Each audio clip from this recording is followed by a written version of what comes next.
General Certificate of Eligibility Process and Procedure. This training is on the process and procedure for reviewing, verifying, and approving the Certificate of Eligibility.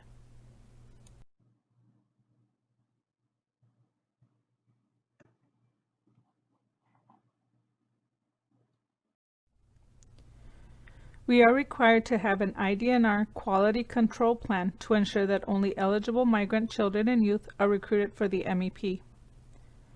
We want to make sure that all children and youth are being identified or determined eligible correctly for the migrant education program in Minnesota. We need to make sure that the correct data is entered in the Minnesota Migrant Student Database, MIS 2000. This is especially important because we are sharing student information with school districts, and we want to make sure we are sharing this data with the right person. We need to make sure we are not sharing personally identifiable information, or PII, with anyone who is not supposed to have that information. Taking time to review and verify the information will mean less time going back and forth to get the right information, and eligible migrant children can receive services in a timely manner.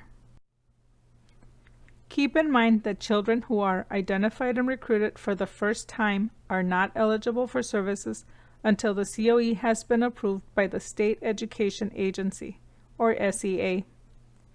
For our state, the Migrant Education Services Manager has been appointed as the SEA. We are not sharing copies of COEs until they have been approved. Families can reach out to us to request a copy of their COE. Make sure to share our contact information or share the family handout if you are recruiting in person. Throughout this presentation, recruiters refer to any trained and certified staff determining eligibility regardless of their job title at Tri-Valley Opportunity Council or local education agencies. This is the process for reviewing, verifying, and approving the electronic certificate of eligibility. The recruiter who fills out the COE is the first reviewer. The Migrant Education Services Data Coordinator is the second reviewer and verifies student information.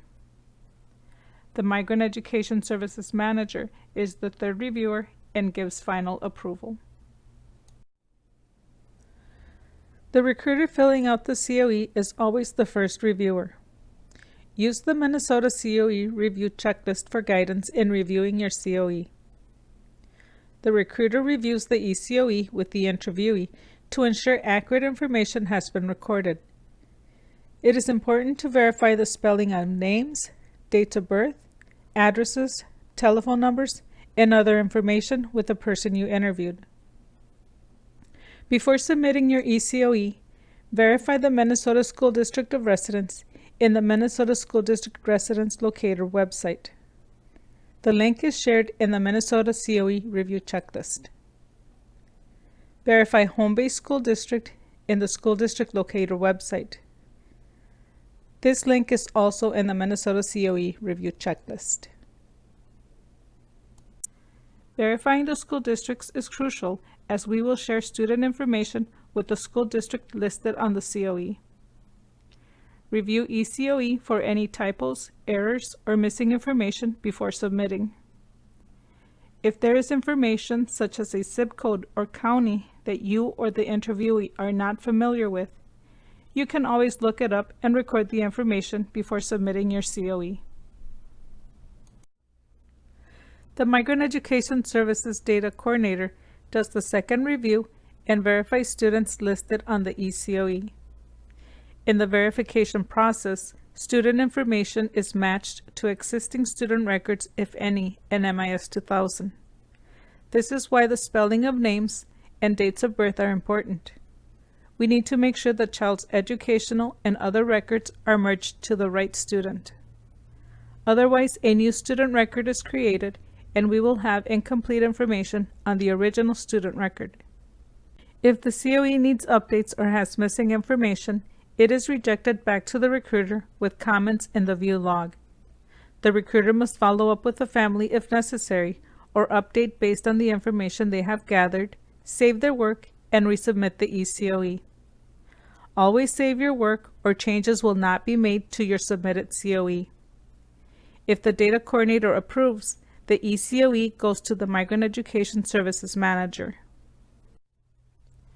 The Migrant Education Services Manager does the third and final review of the eCOE. If more information is needed, it is rejected back to the Migrant Education Services Data Coordinator with comments in the view log. The Data Coordinator will reject the eCOE back to the recruiter for updates if necessary. You may receive an email if it's a quick fix. We will use the COE ID number instead of personally identifiable information in the email. Please refrain from using any PII in your response. The turnaround time to respond is at least 3 days. This should allow plenty of time to reach out to the family and update your COE. Please send a courteous email if you cannot reach the family and need more time. Final approval.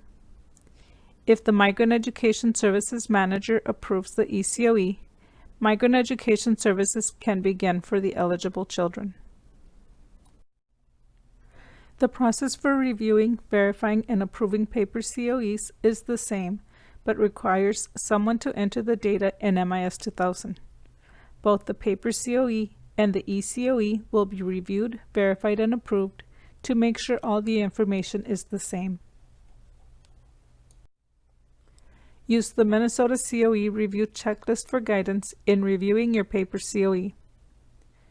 The recruiter reviews the COE with the interviewee to ensure accurate information has been recorded on the paper COE.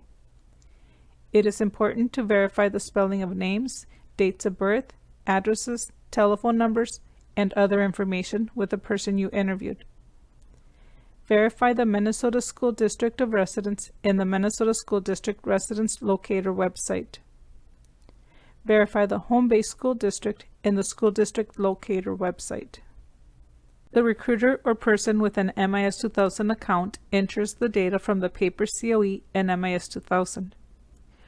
Review the eCOE for any typos, errors, or missing information before submitting.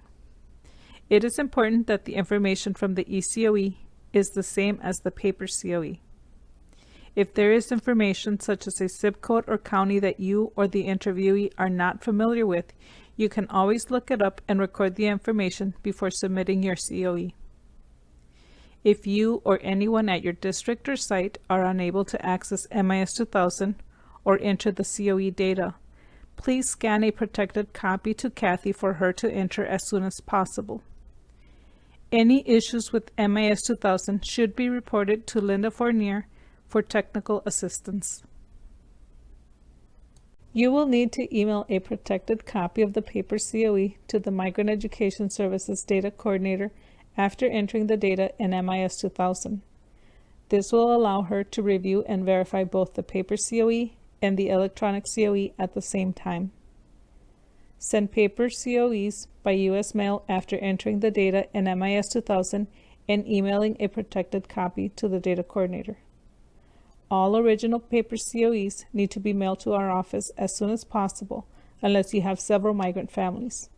In that case, mail them on a weekly basis. The Migrant Education Services Data Coordinator does the second review of the paper COE and compares it to the eCOE. If it needs updates or has missing information, the data coordinator will send the recruiter an email with a copy of the COE requesting the necessary information. The COE will be password protected. The recruiter must follow up with the family if necessary or update based on the information they have gathered. Make any updates with red ink on your copy of the paper COE and email it back to the Migrant Education Services Data Coordinator. Make sure the COE is password protected or encrypted. The Data Coordinator will update any changes in red ink on the original paper COE. The eCOE will also be updated and changes saved. The Data Coordinator will verify students listed on the eCOE and approve it for third review by the Migrant Education Services Manager. The original paper COE will also be forwarded to the manager. The Migrant Education Services Manager does the third and final review of the original paper COE and the eCOE. If eligibility is not clear or there is missing information, the eCOE is rejected back to the data coordinator with comments in the view log or an email sent to the recruiter and the data coordinator requesting the necessary information. The recruiter must follow up with the family if necessary or update based on the information they have gathered. Make any updates with red ink on your copy of the paper COE and email it back to the data coordinator.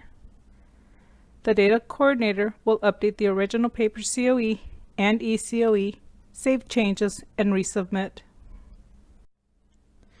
The Migrant Education Services Manager makes sure all the updated information on the original paper COE is the same on the eCOE. If necessary, any updates are made in purple or other color pen. Final approval.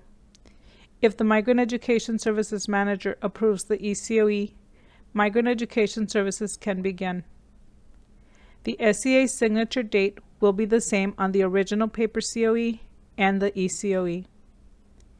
Any updates to the paper COE should have the initials of the person making these changes.